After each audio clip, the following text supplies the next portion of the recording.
One I of don't three know. possibilities. Maybe this could have happened. Who knows? Maybe. Maybe they lied to them. The Steele dossier was totally faked.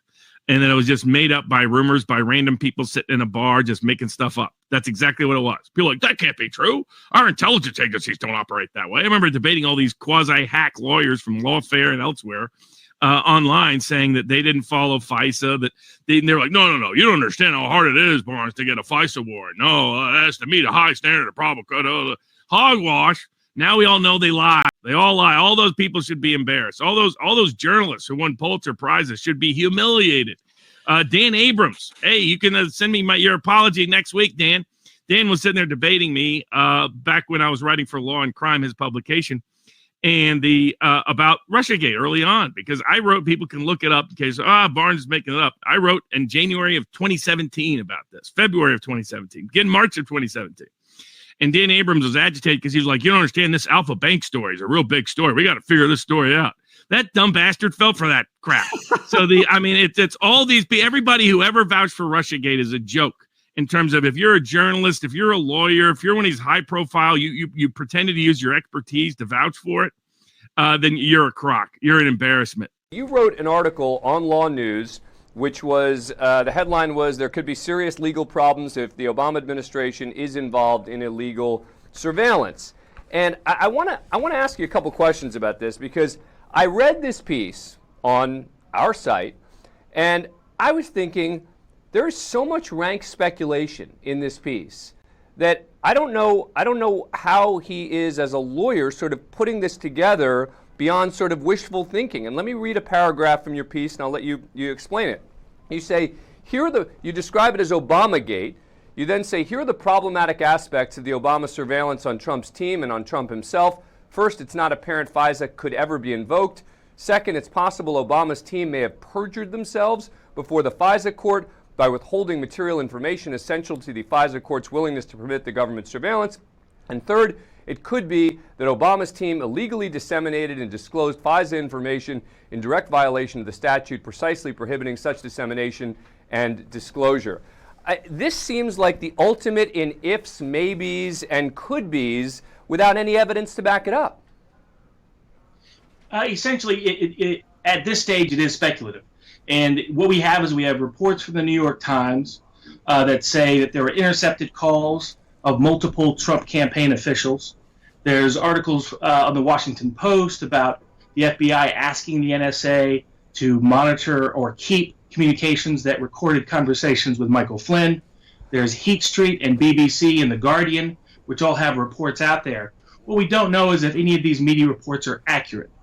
And so that's why I say, if towards the beginning part of the article, if these allegations or any part of these allegations turn out to be true, then there are serious consequences. But at this point, we don't have confirmation. Right, but it seems to me you're taking this you're basically taking President Trump's tweet at face value and saying, oh, well, if President Obama ordered a wiretap, and then you work your way back and figure out how that might have happened, except there is zero evidence that President Obama, as you well know, for President Obama himself to have ordered the wiretap, you would agree with me, right, that even in the most conspiratorial of worlds, the chances that President Obama actually ordered the wiretap of Donald Trump is near zero, right?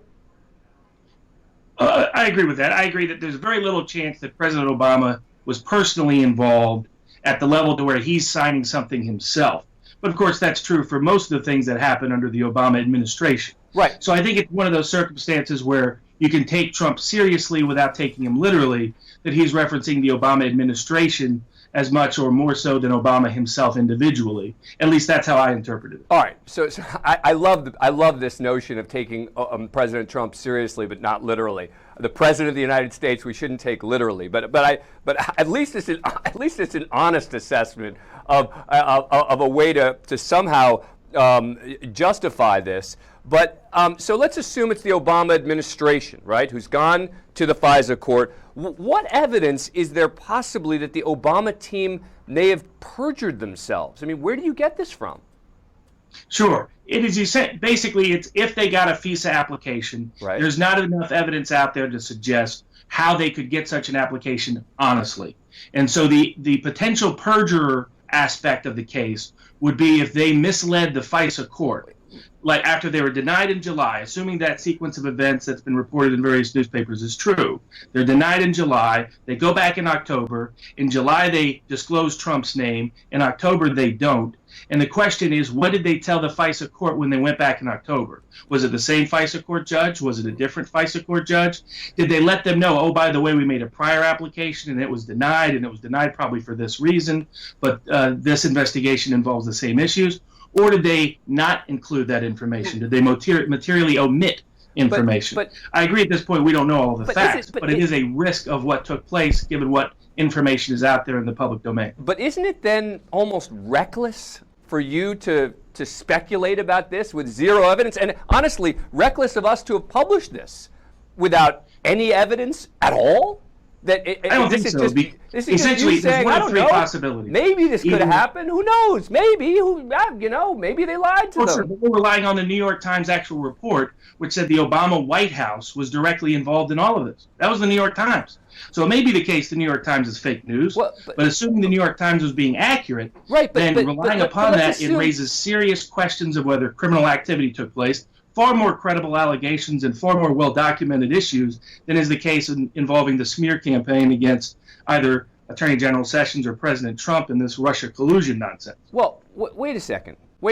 At least with so you're now impugning, let's be clear what you're saying. You're impugning the FBI, right? I mean, when you say the Obama administration, let's be clear, you're saying that the FBI potentially engaged in corruption, correct? Potentially, yes. Right, okay. I just want to make sure. So James Comey is potentially a criminal, according to you. Well, I see there's three different possibilities. One is that Comey is telling the truth, but that a warrant still exists and he just didn't know about it. In a lot of the cases I've had over the past 8 years, particularly under the Obama administration, there's been criminal activities or illegal activities by government law enforcement agents that their supervisors were unaware of. So that's one possibility, that the warrant could still exist in some form, and either Clapper or Comey simply don't know about it. And to this day, but I got to follow up on that. And to this day, you're saying Comey and Clapper don't know about it, right? So Comey now. But that's possible. Right. So you're saying it's possible some rogue agent went to the FISA court without Comey knowing about it. To this day, with Comey demanding publicly that his department be sort of vindicated in this, that he still doesn't know about it, right? He still doesn't know that his rogue agent went to the FISA court. That's what you're speculating, right? With Sally Yates at the Department of Justice, and we know she was involved at some level because she had conversations about the Flynn transcript with the White House, according to published reports in the New York Times and elsewhere, anything is possible. All right, so I've dealt with Sally Yates directly, but Robert, she has had this history. But you're an attorney. Anything is possible is not an argument, right? I could say a lot of things. Well, hey, anything is possible. I'm looking for some evidence. And it seems to me that what you're doing is you're taking an argument and then working backwards and trying to figure out various facts that could maybe, possibly, fit into this theory. Dan, can I wouldn't put it that way. If we didn't have the New York Times report saying that there were intercepted calls of 3 or 4 different members of Donald Trump's campaign, we would be in a different situation. Right. But we have the New York Times and James Clapper and James Comey disagreeing with each other. Well, somebody is lying. No. There's no one disagreeing. There's no one disagreeing. No one at this point is disagreeing that there were conversations, that there were Russian banks, that the Flynn conversations were recorded. Dan Abrams. Hey, you can send me your apology next week, Dan.